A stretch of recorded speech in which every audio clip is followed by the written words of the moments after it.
So retail crimes against businesses is on the upswing. This is Dave at AFXsearch.com.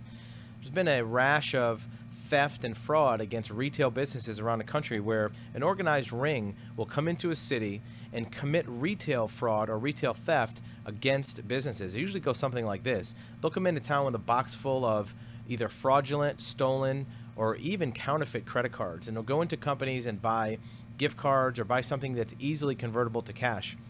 And a lot of times it's discovered when one or two merchants will be talking to each other and say, hey, I just sold 20 gift cards, and another merchant will say, hey, I did too, and they'll put two and two together and start to realize there's some type of problem with those transactions. In this age of credit card fraud, a lot of the credit card companies are putting the liability back on the merchant for fraud if all of the documentation wasn't handled correctly. Was an ID looked at? Was the card viewed? In some cases, if the card doesn't have a certain type of chip in it, then the merchant is automatically liable for fraud.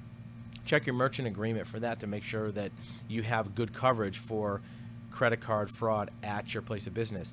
Another scheme that's going across the country is where the same type of organized theft ring will come into a town with counterfeit cash, usually hundreds, sometimes 50s.